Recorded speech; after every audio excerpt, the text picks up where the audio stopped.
Hai teman-teman, kembali berjumpa dengan saya Jeffrey. Di video kali ini saya mau bahas tentang solusi dan step by step untuk dapat jutaan rupiah dari kegiatan content placement. Nah, ini bisa menjadi salah satu ide bisnis digital yang cukup menarik dan bisa digunakan juga.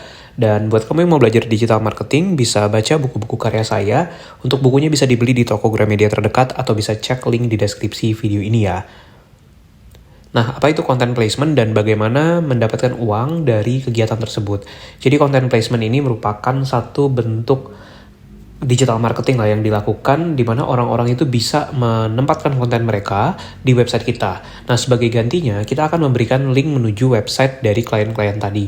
Tapi tentu ini nggak gratis karena biasanya klien atau pemilik bisnis tadi akan membayar kita dalam bentuk sejumlah uang. Biasanya ada rate card-nya, misalkan 1 juta rupiah per artikel, atau mungkin 300 ribu, 500 ribu, dan sebagainya. Jadi singkatnya kita menyediakan layanan di website kita, di mana para pemilik bisnis lain atau pemilik web lain tuh bisa gitu loh, di-review produknya atau bisnisnya, dan kita nanti taruh link menuju website mereka.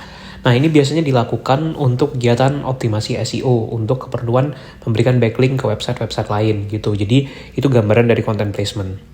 Nah, berapa rate dari content placement dan kira-kira berapa sih bayaran yang bisa kita dapatkan dari content placement itu?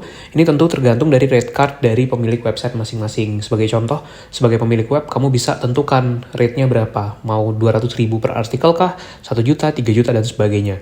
Semakin tinggi traffic website kamu atau semakin populer website kamu, maka potensi harga rate-nya itu bisa makin tinggi lagi. Contoh, gambaran saja di saat ini tuh cukup beragam ya harganya, mulai dari 100 ribuan per artikel sampai bahkan bisa 3 juta rupiah per artikel, itu kalau di media-media online populer.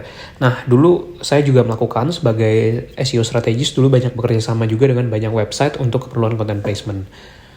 Nah, bagaimana cara melakukan content placement ini supaya kita bisa dapat income dari web yang kita miliki? Satu adalah kamu bisa buat blog yang terfokus dan perbanyak kontennya.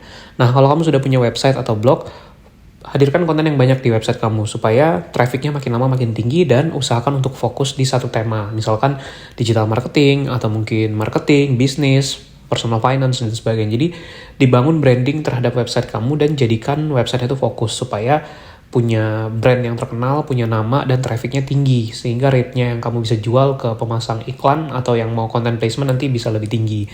Nah, contoh misalkan sehari kamu bisa publish 1 artikel, setahun itu 365 artikel. Kalau misalkan setiap artikel itu bisa mengenerate traffic 100 pengunjung per hari, kamu bisa dapat 36.500 traffic dalam satu hari gitu ya. Kalau misalkan ada 365 artikel dari, nah, 1 bulan itu visitors website kamu mungkin bisa mencapai lebih dari 1 juta pengunjung. Gimana cara memperbanyak traffic website, strateginya seperti apa, bisa tonton video-video SEO yang tadi saya bahas ya, linknya ada di deskripsi. Nah, kalau misalkan websitenya sudah kamu kembangkan, maka kamu bisa tingkatkan terus trafficnya sampai website kamu punya banyak pengunjung lah, supaya ada nilai jualnya. Nah, berikutnya, kamu bisa mulai siapkan rate card content placement di website kamu. Untuk bikin rate card, kamu bisa hadirkan dalam bentuk mungkin presentasi PowerPoint, atau bisa juga dalam bentuk PDF yang kalau kamu butuh bantuan desain, kamu bisa gunakan tools Canva. Di sini kamu bisa buat satu proposal atau penawaran yang isinya rate card dari content placement di website kamu.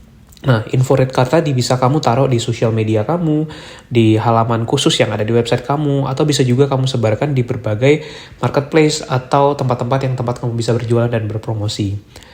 Nah, yang ketiga adalah setelah kamu punya website, sudah ada penawarannya juga, maka mulailah mencari klien dan engage dengan mereka. Nah, cari klien-klien potensial. Biasanya flow-nya itu atau alurnya itu seperti ini. Akan ada calon klien yang menghubungi kita.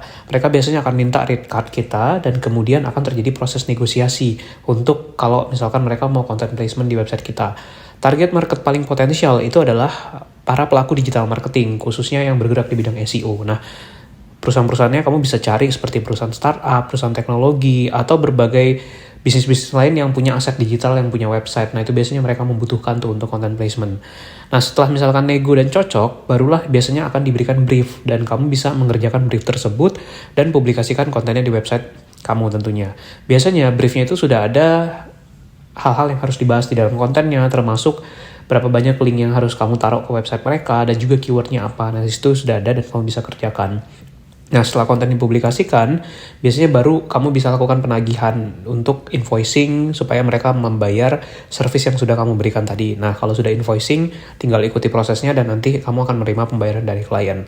Target marketnya ini kebanyakan lebih ke pelaku-pelaku digital marketing ya, atau bisnis-bisnis yang punya website dan aset digital. Jadi kamu bisa engage dan fokus tawarkan ke target market tersebut. Itulah step by step untuk dapat income dari content placement.